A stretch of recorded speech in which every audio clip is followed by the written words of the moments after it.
Words are wind, but mayhaps this was the return to Westeros we were looking for. Let's talk about Knight of the Seven Kingdoms.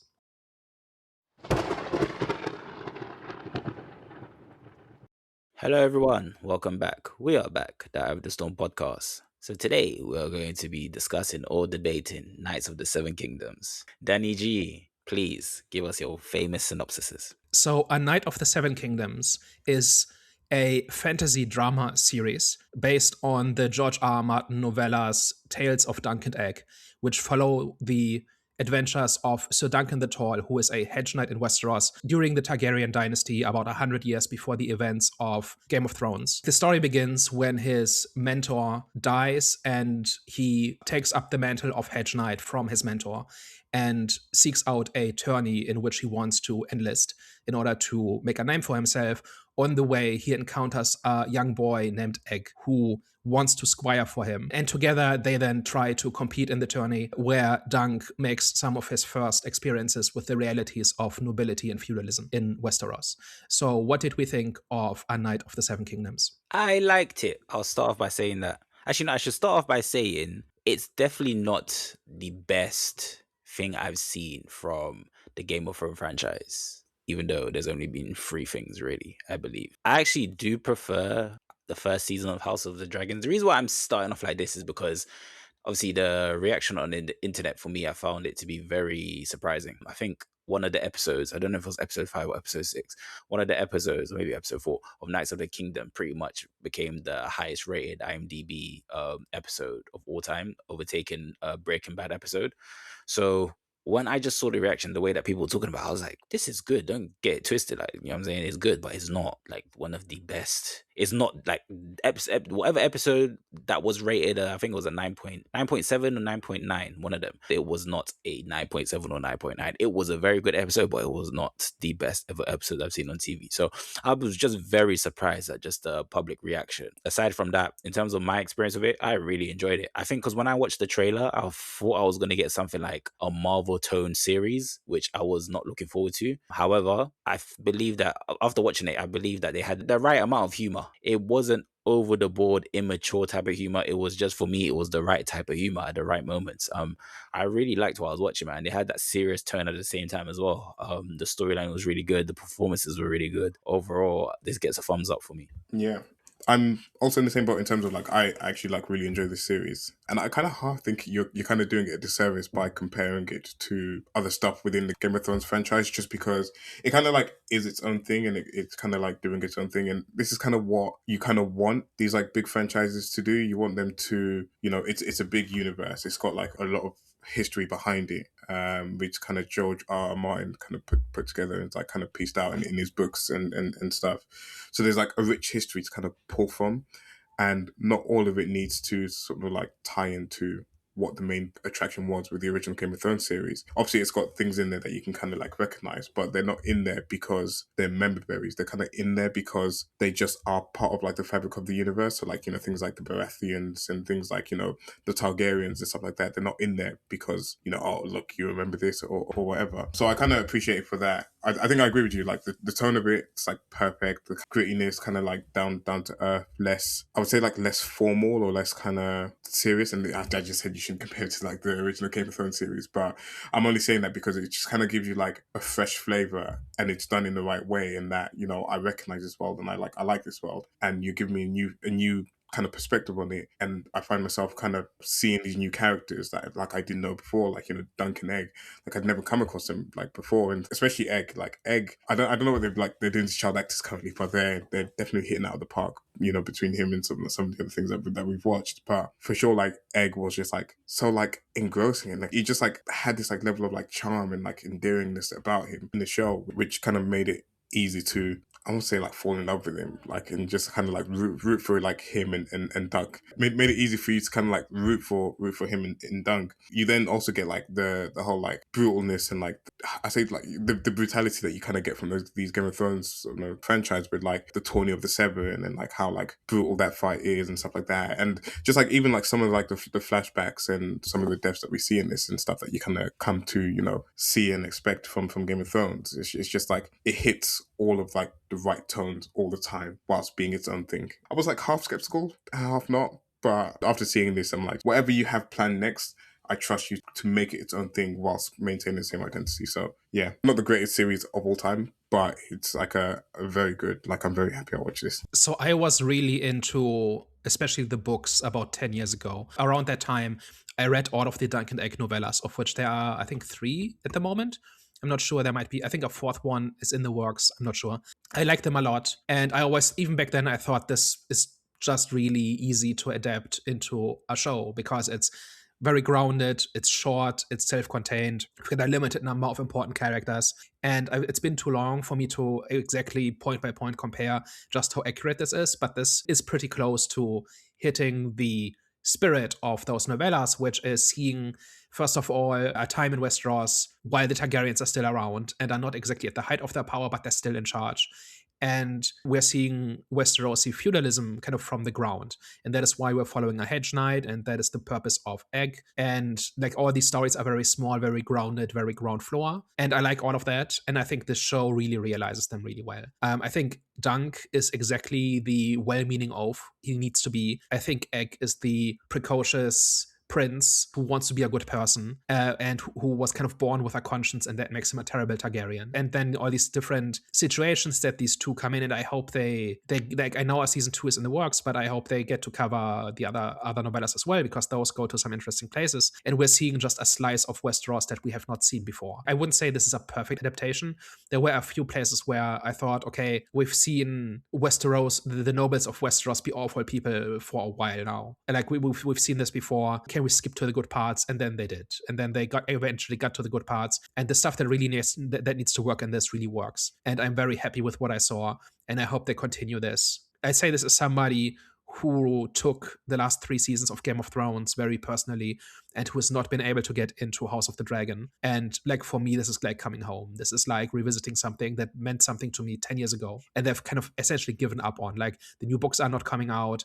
The new shows have not been great, at least I couldn't get into them. And now something comes along that just does it. Like when I saw the trailer, Jonathan, you mentioned the trailer made you expect something very comedic, something like an action adventure. And I thought that was the fault of the trailer, because the show is nothing like this. And I think we talked about this like 3 months ago. And I said something like, I hope the trailer is lying to us, because the novels are very different from this. And if they change it to this, it's going to be a disaster. And I'm glad they were lying to us. So yeah, so I'm very happy with what I saw. And I'm looking forward to season 2, which is not actually something I've said in years. Most modern shows are at best fine. Like there are very few that I'm really, really happy with. And this I'm happy with. Let's talk about it. The trailer was interesting because I wonder why they went with this approach. Like you said, I'm glad that was completely different. Hervé before said, it's not really fair to compare it to, pretty much what we've seen in the Game of Thrones. The only reason why I did that specifically is because obviously just the internet's reaction to what we saw. What about this did you guys like? Like, what was it that made this be for you in comparison to the other stuff that you see? So I think it is absolutely fair to compare this to Game of Thrones and House of the Dragon, because it's made by the same company, it's set in the same world, it's made in the same style. Like if you put them next to each other, they fit. That is kind of why I was a little bit surprised that they went so comedic in the trailer, because that's not the brand of Game of Thrones, right? Game of Thrones is the big speeches, the complex characters, the heavy character drama, the tragedy, the human heart in conflict with itself. And none of that is funny.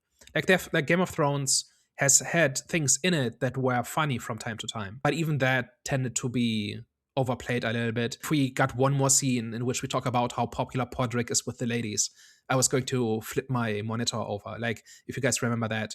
There were certain jokes that they kept going to over and over again in the show, and they were pretty much all too many. But there was always a little bit of humor in there, right? But it has pretty much the tone it needs to have. And the thing I like about it is that it very clearly is in the same world. It's clearly part of the same thing, but it's just doing something differently, right? So thematically, it's completely different from Game of Thrones, where Game of Thrones is about things like War for the Throne. Well, I was going to say thematically, it's more about things like people knowing themselves and people having to choose identities and knowing their own history and having to choose between multiple versions of themselves. Things like this, right? You have this in characters like Jon and Daenerys and the Stark children, all of that, right? That was kind of a major theme of Game of Thrones. that I think people lost. Like this whole thing about who's going to win the Game of Thrones was kind of something from the HBO marketing department that people kind of latched onto. And here, the thematic space is more about kind of interrogating the social contract of Westeros, right? Like we're looking at chivalry and honor and knighthood. Game of Thrones went into that with characters like the Hound and Jaime Lannister, but that was a sideshow, like a sub theme maybe.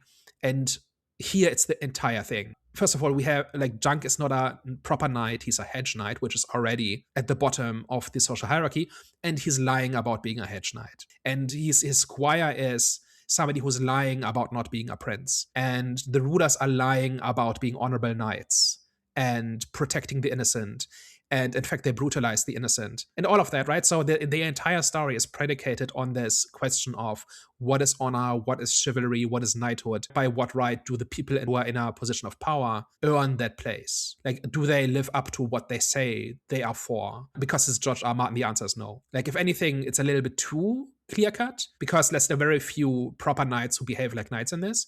And that kind of was the case too in Game of Thrones as well, where the Hound is the most chivalrous character in the entire show, and here Duncan is the most honorable person, and he's the only one who's not a proper knight. That is the kind of thing that caught my attention when I first read the novellas, and that is preserved here. In that, like, whatever shortcuts or changes they made, there's a few details where I'm not entirely on board with how they realized it, but like the reason I'm happy with it is that the core, like the ethos of it and the spirit of it is intact, and it does that well, right? Like every time Dunk runs into a brick wall because the knights are not what he thought they were, like that works. Like I think it earns its beats and its payoffs, and that is not like, if anybody who's listened to our previous episodes knows that there's my big hobby horse, and that is why I like this one so much, because it knew it needed to get that right, and then it got it right. I'm a simpler guy than Daniel when it comes to it, in terms of like what I like. And obviously, you know, kind of what Daniel's describing there are like the kind of like subconscious stuff that's happening in the background. But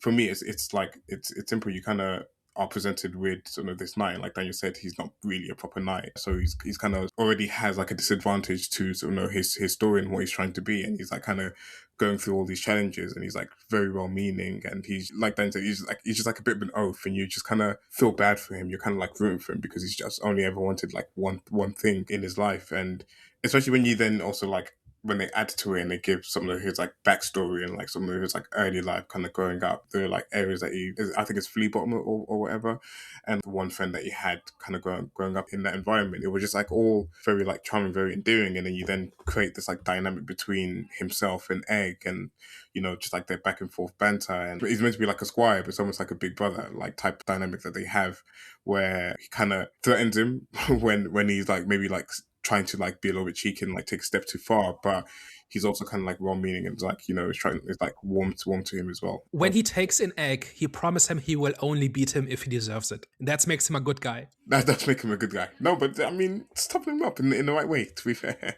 Yeah, and then you kind of like sprinkle in some of the like, you know, other interesting characters. I think people like Baelor Targaryen is just like a great addition, and you know, just like the contrast between like him and some of like the other like noblemen in the series, it just kind of like all makes for a very like interesting and like captivating dynamic. It does what some shows fail to do in terms of like giving you a proper story within 30 minutes and leaving you wanting more, from looking forward to like the next episode and like seeing how things play out. And like he strikes a Targaryen prince, and you're like, okay, like what happens next? Like where does it go from here, pretty much? So I would actually kind of disagree with you about that. I mean, I think like the cliffhangers at the end of episodes are well placed, and that all works well, but it's not episodic, right? This is a 3-hour movie. Do you think? I don't know. For me, I thought like it was all quite well contained within each episode. In terms of one that sticks out is like the battle that they have, Battle of the Seven, and it kind of goes off on like this whole like tangent, which you know you don't expect. You kind of gear up ready for this like this big fight, and it kind of just says, yeah, we're gonna skip all of that, and we're just gonna like tell you the story of like Dunk growing up in Flea Bottom. I don't know. For me, it broke down quite well for each episode, but I can also kind of see how you could say it's like, you know, one big movie as well. I'm just saying this because it's clearly one story in 6 parts. It's not 6 stories about Dunk and Egg. It's not a season of television in that way, which just doesn't make it bad. But as I was watching it, like, this could have been a movie. They could have released this, like cut it down to 2.5 hours maybe, or make it a two-parter or something and release it as a movie. That would have absolutely worked. And again, that's not a failing of the whole thing. It's more an observation. It'll be interesting actually, because obviously Game of Thrones is TV series, House of Dragons TV series, and obviously this became a TV series. But they have had conversations about Aegon the Conquest and whether that's a TV series or whether that gets sort of turned into a movie. And it might just be that they weren't brave enough to do it with this. Maybe they had the idea for it and they weren't brave enough to do it for this one specifically. But it does seem that they have like movies in mind for the Game of Thrones franchise, which I'm not opposed to. And I think it depends. Like, you could not have made Game of Thrones into a series of movies. The books are too long, too complex, too many characters, too many subplots. But these are novellas. These I think could fit into movies. It's more like, why are you calling this a series when it's clearly not? But that's neither here nor there. And in fact, one thing I like about it is how self-contained this is. I like that I can just sit down, watch one story, and it's over. Like, if they never make anything again, like if there's no season 2, it still works. It's still a story with a beginning, middle, and end. They're not stringing us along for 10 years like they did with Game of Thrones. And then if it doesn't work out in the end, then you've wasted 8 years, 9 years on a story that didn't go anywhere. Here we know it goes somewhere because we've already gotten the first one. And if we get another one that's like this, that's great. Daniel still carries the scars of their final seasons, and I do too. We're not meant to be talking about it, but honestly, I carry the scars of that so heavy, man. To a point where, like, I know someone that just did a rewatch, and I said, I don't know if I can bring myself to do it because I just know how it ends, and I'd be so mad trying to rewatch it. So first of all, forgiveness comes after the attempt to be better, right? So, and nothing has changed. So there's nothing to forgive about Game of Thrones, right? It's done, and it is what it is. I'm not as angry about it as I was 6-7 years ago, but my opinion hasn't changed. And I actually have the first 6 seasons on DVD on my shelf, and I've not touched them ever. And like, I've moved twice in that time, and every time I'm tempted to just throw it away because I don't think I will watch it again. Because you cannot enjoy season 1 knowing what season 8 is like, because they're not. They're the same story, or different parts of the same story. And here we're getting multiple stories about Dunk and Egg, and maybe that will lead to some big payoff. Who knows? They're actually talking about pushing this beyond the novellas and taking this into kind of Egg's adult life, which is interesting by itself.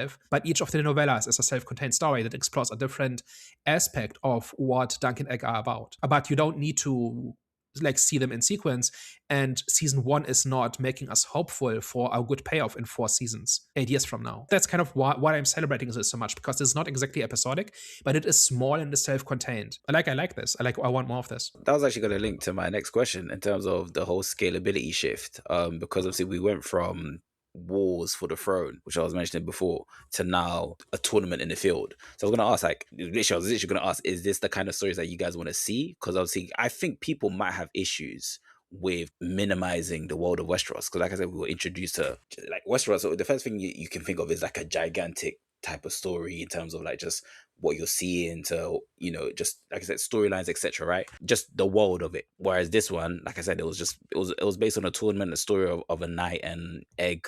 I forgot what his title was to Duncan, but yeah, the story of obviously Duncan and Egg. So is this the type of stories that you want to see, and do you feel like, well, clearly Game of Thrones fans are happy with these type of stories, but just long term, do you guys want to kind of see more minimal stories based on different characters in the future? For me, bigger's not always better. There's always this like idea of like, oh, like how can we outdo what we did before? How can we make it bigger? How can we make it better, more grander and stuff like that? And I think that's probably, maybe some of the pitfalls. That's why like House of Dragons maybe falls into some of the pitfalls, because you're kind of like promised like these like big like dragon battles and stuff like that between like House Targaryens, which we kind of were teased with and aren't probably getting that properly until season 3, which comes out I think this year. But I've always been of the opinion of, if you create like a rich enough universe like Game of Thrones or like Star Wars or like whatever, and there's like enough lore behind it, and there's like enough like diversity, like you have like different areas of the map or different planets that you can like go to and stuff like that. It's like there is stories to tell in each of those like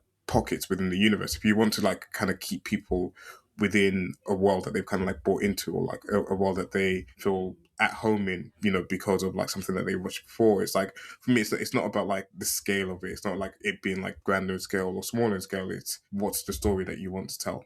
And is a story worth telling? Like, are you telling the story because there's a story to be told there, or are you trying to tell the story just because Game of Thrones is popular and you want to make more money out of Game of Thrones, basically? And in their case, they're very lucky that there's like a whole bunch of like prequel books and novellas and stuff like that they can pull off. So it's like it's easy for them. So they're not just trying to make stuff up for the sake of making stuff up. For me, it doesn't matter because I like House of the Dragon. I like Duncan Egg. It's just give me a good story and have a purpose for why you're telling the story, and it kind of shows with this one like how popular it is and how like highly rated it is. And again, you said like I think one of the episodes became like the highest rated TV episode in history, and it's not because it's like bigger and grander in scale. It's because they told a heartwarming story and they had like heartwarming characters in the story as well, and gave them like the necessary like roadblocks and obstacles to overcome, and it just made for a good story that people can connect with. For me, I like the world, I like the vibes of it, I like kind of what Game of Thrones is about thematically, and I like this being serious fantasy that's character focused and all of that. So I want the big wars and the struggle for the throne, and I also want the cosmic, vision quest that Bran should have gone on, like exploring kind of the metaphysics of the world. Like we never get an answer for why the seasons are weird, for instance, or what the deal with the White Walkers is and all of that. I want that too, but I also want just a hedge knight trying to make it on the ground level. I want both, and you can have both. If you look at what the next novels are about, some of them are very small in terms of the stakes, but they are interesting, and they have characters in them that kind of have these internal conflicts up where, or they made some mistake in the past and now they're reckoning with it. There's always something there that makes it interesting. And as long as you keep doing that, I'm there for it. It doesn't have to keep getting, like, one of the big crutches in kind of geek culture is that everything has to get bigger and more epic and more impressive with each outing. The question is always, how are you going to top that? Not by going more interesting, but by going bigger. I think that's a huge crutch. I think it prevents interesting stories from being told. And this just shows that if you bring the characters and if you bring the quality, it doesn't matter that this is downscaling from what came before, because it's good and it's interesting. And you care about Dunk and you care about Egg and you care about the fate of this one Dornish puppeteer who said the wrong thing at the wrong time and is now being massacred for it. It's just one person. Like the stakes of Duncan's struggle for justice is tiny. It's not in the history books. If you lived in Westeros and you were like, your maester will not tell you about this. And in fact, we have this thing in the story where half the time people don't remember what happened like 20 years ago, right? There's multiple instances where some battle or some war or some tourney was of monumental importance for one person or for one house, and the other house didn't even notice, especially not the Targaryens, especially not the greater houses like Baratheons. And they have to be reminded, and they kind of shrug and say, well, I just believe you that it happened, but who cares? Well, that person cared, right? And that is the whole thing about the pennies, right? That one man going to war is insignificant in the grand scheme of things. But the penny being nailed into the tree is a symbol of where they're going and that they hope to come back. That's really important to them and their family and their house and their village and all of that, right? So whenever I see people talk about, oh, how do you top this? How do you go bigger? It's like, can you go more interesting instead? For you guys, because I don't think we've seen a character like him.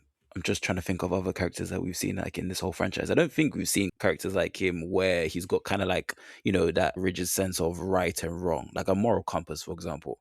So for you guys, well, for me, it was refreshing. How did you guys kind of like feel about his character in terms of, because at some points it felt like he was a bit too naive to be living in the world of Westeros, because a lot of the times you can see what's going on around you, but for him it was like he was low-key kind of born in a shell, which I kind of found it hard to believe, because he was what was Egg to Duncan again? What's Squire. that? Squire, yes, apologies, because he was a squire to a knight, so it was like, unless the knight was lying to him. So it kind of did feel like he wasn't in tune with what the hell's going on. But for me, like I said, I found it a bit refreshing that there was actually someone that was, that was pretty much naive. I would say I would actually have a bunch of comparisons. Like, I think Dunk is a very typical Game of Thrones character. He's got the moral compass of Daenerys. He's got the naivete of Sansa. And he's got the good-heartedness of Sam, Charlie. Okay, then my apologies. I haven't seen Game of Thrones in time. Cool. So it is like taking bits and pieces from previous characters, but I think the answer for why is he this way is because he's just been wandering the roads his entire life. He grew up as an orphan in Flea Bottom, being at the like actually one of the things that I didn't catch all of the details, but like that famine that meant that he had to rob the loot the corpses on the battlefields.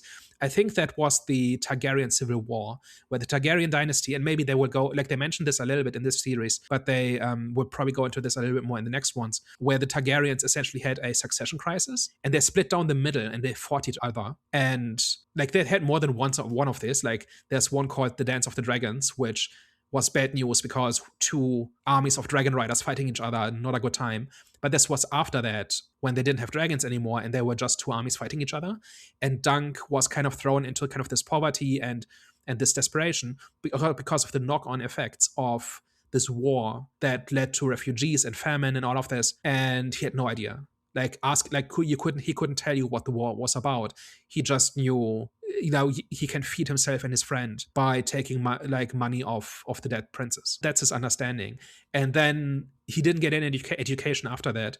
And then he just wandered the roads, learning from this knight who was well-meaning but not exactly the most educated either. When he gets to the tourney, I have the feeling that he has never encountered somebody from a great house before, like an actual authority figure, an actual prince.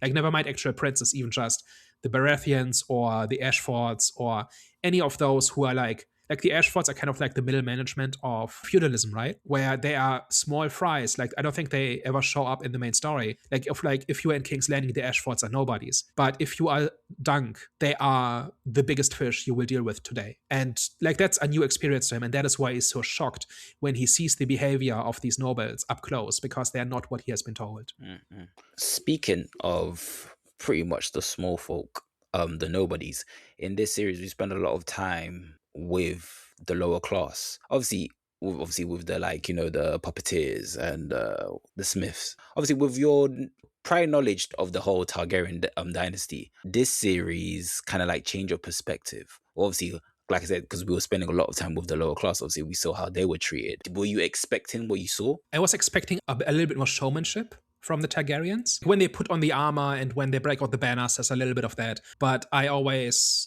like, they don't quite drive the point home that this is a foreign occupation. They say it at one point, like this one guy in a quiet moment when he's drunk and there's nobody else around, he says the Targaryens are aliens who are making us fight their wars. They're not like us, and they don't look out for us, right? I always felt like Targaryens up close should be a little bit more alien or weird or otherworldly or at least foreign, because they are kind of very much, like, at this point they've been there for hundreds of years, but at the same time, they're also very separate from everybody else. As I was reading the novella, I thought I got a little bit more of that. And I feel like seeing the Targaryens through the eyes of somebody who's not a Targaryen, I think was an opportunity, and it didn't quite do what it could have, I think, in that situation, where we're not seeing that much of people's reactions to them. These are dragon riders, right? These are like noble blood. These are like, they're culturally completely different.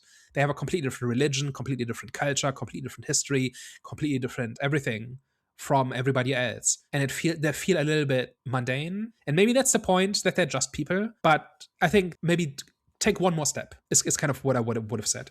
That would have been my note for, like, if they had showed me this. That's kind of maybe like my one small issue I had with the show, was almost like this idea that they kind of wanted to make it really feel like you were living amongst like the lower, like you're really amongst like the lower classes and not like some of the noble houses in Game of Thrones. So like, when they show the guy just like shitting by the tree or like whatever, like they really try to like hammer home the point that this is the bottom of King's Landing and these are like just common folk. And I was like, maybe you're trying a little bit too hard in certain, like the first like episode or whatever, I kind of got it, but I felt like they tried to drive it a little bit too hard in like the first 3 episodes, a bit too much, and maybe that kind of then spills over to the Targaryens a little bit, in terms of they kind of reduced what they could have been as well in the series, in terms of like trying to make them a little bit more normal, because like they just seem like regular people that just probably had like a little bit more money than everyone else, as opposed to, like you said, that's this like kind of like foreign occupation that kind of like carry themselves completely differently to the rest. But also at the same time, these are also kind of like Targaryens that they've now had like a few generations that have like lived in Westeros now, so maybe they kind of lose some of that like Valyrian kind of blood or Valyrian kind of like traditions that they have, and they like become a little bit more like the sort of new environment that they're in. So maybe there is that as well. But I do agree that there wasn't this sense that the Targaryens were like any different or greater than. I might have to disagree with you guys, I think that was embodied in one scene. And then we spoke about that scene where the Targaryens caught one of the girl playing the play where she was killing the dragon. Number one, that was actually surprising to me because I didn't know the importance of the dragon amongst the Targaryens. Because obviously, like, of course there's importance of the dragon. Like whenever the dragon is mentioned in like, Game of Thrones series, it's always like a fear. But in terms of amongst the like Targaryens, I didn't know it was like something that they kind of like worshipped. What I got from the dragons throughout the series was more like the dragons, they were not that they worship the Targaryens, but they were like the beneath the Targaryens, they served the Targaryens. But in this one, it just felt like the dragons was like their god that you shouldn't disrespect. Obviously, with the reaction to the girl, obviously they ended up killing the girl that was, that ended up, stabbing the dragon in the play. So in that scene, just the way that everyone reacted when they saw the Targaryens walked in, like the people were shook. So for me, that told me, okay, their occupation is serious. So when you guys say you didn't feel the full grasp of the occupation, it's not that I disagree with it. I said, well, I think the way that they did it was showing it in moments, because remember, there's self-contained and it's 30-minute episodes, so it's not like they can kind of like drill that idea that they could have probably done in other episodes, like, in like a Game of Thrones series or House of Dragon series, because those are much more longer and many more series. So it's a story that could be, slowly told. Whereas this one it has to be kind of like short, sweet, and snappy. So I think moments is where they showed that, and that was one moment for me where they kind of showed, okay, this is what the Targaryen occupation looked like, one form of it. So there's a few different aspects here. One of them is that we are seeing the small fries, right? We're not seeing the king. We're not seeing anybody who is like the older Targaryens are a little bit closer to the centers of power, but these are like the douchebag frat bros of the Targaryen house, right? These are like the trust fund kids of Westeros. Right. So it kind of stands to reason they are not as sophisticated, they are not as together, and they're much more brutal about how they exercise their power and abuse the authority they have, which is in the original story. But also one thing that's also in the original story, it was downplayed here a little bit, is how a big deal it is that the dragons are gone. That in the novel, or in the novella, there is a sequence where there's an old man in his 80s who says, as a child, he saw the last dragon before it died, like at a parade. That is how far we are removed from the height of Targaryen power. And in this era, they are holding on to their authority and to their power because the dragons are what put them in power, and it will be another 100 years before Robert's Rebellion, and they will be kicked out. At this point, they are really focused on figuring out how to remain in power without dragons. And to me, that means putting more thought into how you present yourself. And I think the fact that we are looking at this from the point of view of a hedge knight just means that the Targaryens should look that much more untouchable. There's still people who, shit in buckets like everybody else, right? This is still Game of Thrones in Westeros, right? But they should do so behind closed doors. At least that's the vibe I got reading the novella all those years ago, that the Targaryens try very hard to put up a front and maintain their image.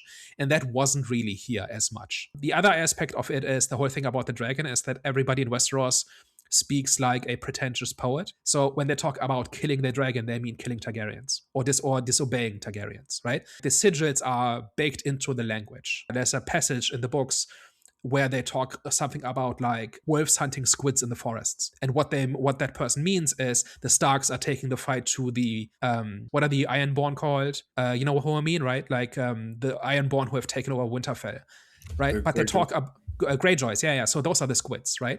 So the Starks fighting Greyjoys means the wolves are hunting the squids. That's how people in Westeros talk. And so if somebody puts on a play about killing a dragon, that means inciting rebellion against the Targaryens. If anything, it's a little bit surprising that they would put on that show when they know the Targaryens are in attendance.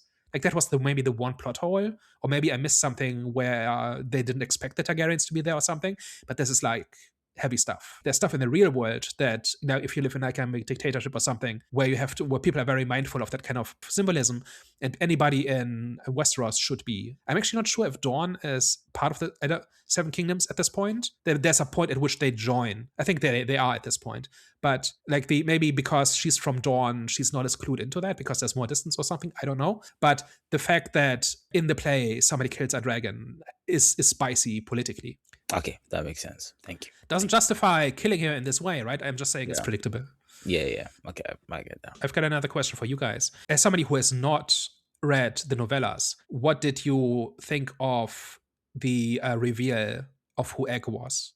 Oh, I kind of think I kind of have, just not from reading the books, but just being in the Game of Thrones kind of like fanosphere. I kind of half already knew that he was like Aegon Targaryen, so it wasn't much of a reveal. It was just more interesting to kind of see the story play out, I would say. And how about how it was done? Egg behaves very differently when he's Egg versus when he's Aegon. Mhm. The first time we see him in the Black and Red, and he acts as a Targaryen, and he addresses his brothers directly and that sort of thing. I feel like he's a very different person. He has a little bit more air about him, and he's like a little bit more. He kind of like carries like the prince title a little bit more when he's around his like. No, I wouldn't say like the prince title, but like how you would like expect maybe like a little spoiled brat prince to like behave. Not like completely spoiled brat prince. It's not Joffrey for sure. He's not Joffrey. He's who's that Mormont girl from like season 7? Remember her? The little girl, yeah. I can't remember. Right, that everybody went crazy over. No, but she was like the 8-year-old, 9-year-old who listened to her maesters and who had really internalized her duties and was doing the best she could. But she understood the job and she was doing it to the best of her ability. And like they kind of overplayed that character like in season 8 and 9. But in her first appearance, she's the head of the house because everybody is dead. And she understands why that's important and she understands what she needs to do and she does her best, but she's also 9. And Egg is another version of this character, right? Where he has been raised from birth to be a Targaryen. He doesn't want to be that, but when he needs to be, he can play the role. And I would actually say he's not spoiled. He's very conscious of what it means to be a Targaryen and why he doesn't really like it, but he understands the power he wields. Like when he starts giving orders to people 5 times his age and 3 times his height, he has the aura of a Targaryen, right? There's a scene where he comes to see Dunk in the cell and he orders the guys to take off his shackles and leave, and he doesn't ask, he orders. And he's 8, and you obey in this 8-year-old. You know what I mean? Like that is not a spoiled prince, that is a prince. I think you summed it up there because that's kind of what I meant when I was saying like he had like that aura or he had like that kind of like self-confidence, and you can just kind of see the difference. I mean, even in when he was like training the horse for like the joust tournament, and then the guy like approaches him and he asks him about like if he's stolen the horse or whatever. I can't remember like the full interaction between the two of them, but like he kind of plays into like that Targaryenness of himself a little bit more in how he like deals and handles that situation when he kind of realizes that like trying to be like this regular common sort of egg isn't working in his favor. And when he's pushed, he becomes assertive again. He's a great line in that, a great comeback. I think you were alluding to the same one, right? Where some guy accuses him of being a thief and he has a great comeback. But that's because like he has been watching like his older brothers, you know, assert their authority and all of that. He knows how to do it. And he kind of slips back into the role of the squire who doesn't want to get beaten, but he knows he could. Like he could get away with anything if he wanted to, but he chooses not to. Do you guys know what becomes of Aegon? I think he goes crazy, doesn't he? So remember in Game of Thrones, they say when a Targaryen is born, the gods flip a coin, right? So meaning Targaryens are either the best kings ever or the worst kings ever. Aegon is one of the best kings. He ends up essentially creating a golden age, issues reforms, brings justice to the land. Like he does everything a fairy tale king is supposed to be. And the implication is that it's because he learned from Dunk. And he learned kind of from the trenches of how the world works, and therefore he knows what his people need. And once he is on the throne, he gives it to them, and that makes him a great king and a terrible Targaryen. And his brothers kill him, or another Targaryen kills him on his throne. I don't know why I thought he like had a dark turn. I don't think he goes insane. I think he's one of the few good Targaryens, and one that people will remember when like Mad Kings come around. He gives Targaryens a good name, is what I'm saying, and that is kind of when this Seer comes along and kind of tells Dunk a bullshit future, and then she looks at Egg and she's afraid because she sees how he's going to die and it's not pretty. How does he relate again to like that maester in Castle Black? The one when he dies and he like remarks on like Egg, or he says like the baby like laughs like Egg or something like that. I can't remember how they're related, but so Aemon, I'm not sure how they're related, but based on age, he might be a brother, something like that. Aemon remembers what Egg was like when he was alive. And I forget now the exact quote now, but basically Aemon went into exile as a maester, but he remembers Aegon basically when he was alive. I've not like looked up like the exact connection, but like there's a personal connection there. They're one step removed from each other. Which is a nice tie. I actually kind of like how like there's like small details and there's like small things within Game of Thrones that just like tie the series across. So like even in from House of the Dragon, I don't know if you get to it, but like they store some dragon eggs, which then end up being the dragons for Daenerys in like the later seasons, I believe.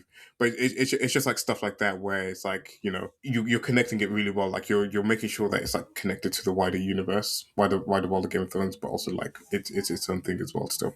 Yeah, especially the Targaryen dynasty is really well worked out, like down to the smaller details. All of this stuff just fits together. And that's kind of one of the things that makes this so rich. And every time they bungle an adaptation or take a shortcut, it's a shame because they're throwing all of that out. But yeah, it's there, right? Like these things all kind of feed into each other. What did you think of like the subverted expectation of the Battle of the Seven? And then we go on this like long-winded journey of who Dunk was and like how he grew up in Flea Bottom. It's definitely a surprise. But I think at that point, like we don't need to see the battle. Duncan wins when he convinces 6 other knights to fight for him. That's his victory. And at that point, the story's over. We don't need to see them actually fight because it doesn't actually like the trial of the 7 is bullshit, right? It's superstitious nonsense. What matters is that he appeals to the chivalry and the honor of the knights, and he has a hard time finding six knights who will act on their vows. Yeah. That's the story. What do you think was the benefit of, especially with kind of, because like Game of Thrones does have like some iconic battles. Of course, you know, you have like Battle of the Bastards, you have the Battle of like the Blackwater, you have there's lots of battles. They're not all coming to my head immediately, but it is kind of half staple in there. So I think people were really looking forward to sort of seeing how that played out. But you know, what do you think the benefit was, and like how do you think it enriched the story by like just following Dunk as a child? So I'm sure there were people who were upset by this, and I wouldn't have minded seeing like the whole sequence. I'm just saying it's redundant in the story, and it certainly took me for a loop when they went to a flashback. But like to me, like I don't like flashbacks in general, right? Like they are usually not that great as a storytelling device, especially when they're used so heavily. But I thought here it worked. Here we got some like it was ultimately about who is Dunk, how did he become the way he is, why does he believe what he believes, why does he act the way he acts. That whole episode in Flea Bottom, I think, feeds into that, and I don't have any complaints. Okay. Have we spoke about the ending? Not yet. Let's go for it. Yeah, we can talk about ending. What was you guys' feelings with the ending? A lot of the times we complain about endings in series, it never ends well. But with this one, did it work? I mean, for me, I think it kind of concluded and wrapped up the story that they were trying to tell like quite neatly. And I was kind of glad that the characters ended up kind of where they ended up in terms of like Dunk and Egg kind of back together, going on an adventure. I did see one gripe actually. I don't know if you know it, Daniel, but there was like this complaint that in the books, Egg's father like recognizes that Egg would be like really well served under Dunk, so kind of like tells him to go with Egg willingly, as opposed to in the TV series where Egg kind of like sneaks off and like fakes that he had approval from his father to go with Dunk and squire for him while he acts as a hedge knight. And I know that was like one kind of like point of contention for people with it, but I think overall it was well done, and it was just like a nice, neat bow on a really well told story. I'm not sure what that change accomplishes. Reminding myself here, reading the summary, Daeron does tell Dunk that he should mentor Egg, right? And like, so it's not like it's not even that controversial. It seems to me like I'm not sure now, but I don't know, like that Egg sneaking away. I'm not sure what that adds. Personally, I like the angle that there are some good Targaryens, right? Like we kind of see this in the Battle of the Seven, where you can fill up the Seven by flipping one of the Targaryens, right? So they're not all the same, and they all have different ideas of honor and how seriously they take their vows and all of that. And some are outright monsters and some are decent people. I think that would be underlined if Egg had the blessing of his father, or whoever makes that call. I don't remember the ending of the novella well enough to know remember the exact details of what exactly goes down. I think I would find it more interesting if the Targaryens were divided about what to do about Egg. It's kind of maybe my bottom line. I mean, some of them oppose him going with Dunk, and some of them are for it, and so he has, the permission of the people who matter. But were we only exposed to like 2 or 3 Targaryens? I would say 4 or 5, I would say. Because there was, what's his name? The antagonist, I forgot his name. But the one that Dunk was against. And then obviously there was his father. And then there was the uncle. And then there was Egg. So that's it. Besides Eggs, wasn't there like 2 or 3 only? And obviously one of them already died. You do have Targaryens arguing with each other and disagreeing with each other and pulling rank against each other. So we do see the house divided. On just about any question, there's a Targaryen who's for it and a Targaryen who's against it. Like even things like when Dunk has to ask for permission to fight in the tourney because the people who should give him permission are not taking their responsibilities seriously. And so he has to go all the way up to the Targaryens, which is by itself a kind of breaching protocol, as I understood it. But even they are divided, right? Like some of them want to kick him out immediately, others are intrigued by his spirit.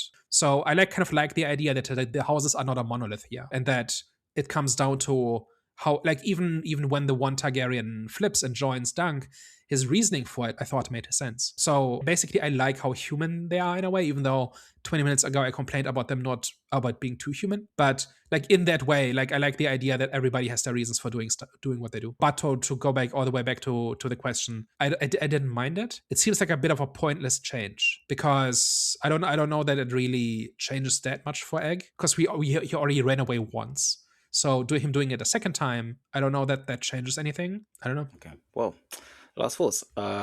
So for me, all in all, it was definitely a great series and a fine add to the Game of Thrones franchise. I am intrigued because I saw rumors of this on social media that they were planning on making 15 more series, like a rough amount, but it's like 15 more series of Knights of the Seven Kingdoms. So obviously it seems like they're going to be banging this out. But yeah, I wouldn't be against that because like I said, it's very small, like it's very in terms of episode, the scale of it, like I said, it's very small. Episodes are very short as well, so I could see myself watching 15th episodes, especially when it comes to Egg's story, because obviously they've already planted the seeds of like the boy who turns into the king. So I think it'll be a good watch, just seeing how all of that unveils. So overall, I'm gonna give this one a strong 8 out of 10. I'm thinking 8.5. For me, I'll keep it short and sweet. This goes a long way to restoring the feeling for the Game of Thrones franchise. I think kind of between this and House of the Dragon, and hopefully like the third season kind of is a bit of a pickup from where we was at in season 2. But between this and House of the Dragon, it's kind of restoring the feeling, making me, want more again from Game of Thrones. And actually, I'm like, since we're like, considering movies and whatever, why don't we make a great Game of Thrones game as well, which would be perfect. But I know we're probably like too far away from anything like that. But yeah, I'm fully immersed, fully happy with what we got with this. Didn't know what to expect kind of going into it, but it fully delivered and gave us more characters and more people to root for, very interesting story. And yeah, I'm kind of looking forward to what they do next. So I give it like an 8.7 out of 10. So this is pretty much what I wanted it to be. The only criticisms I have of it is that maybe it holds back a little bit at some points. Like you could have upped the stakes a little bit, like make the heraldry just a little bit more impressive, make the scale just a little bit bigger, make the armor just a little bit more fantastical. Those are basically the kinds of criticisms I have of this. But this tells the story. It preserves like the core of a good story.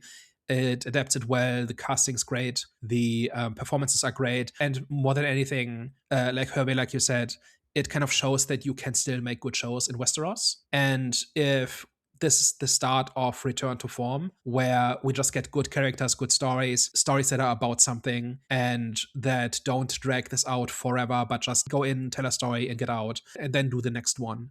That's exactly what I want, and that's what I've wanted for many years. And this kind of makes me cautiously optimistic about the next season, where I hope they can keep this up. And yeah, no major complaints. Like, that's a 5 out of 6. All right, guys, thank you very much for tuning into today's discussion. If you reached this part of the episode, as always, we appreciate your support. We appreciate you pressing play and just giving us a listen. And as always, if you liked what you heard today and you enjoyed our discussion, you should probably tell a friend. And if you hated everything and you thought we were chatting a whole bunch of nonsense, you should probably tell an enemy. We are the Eye of the Storm podcast. All right, guys, we'll catch you next time. Au revoir. Ciao. Bye-bye.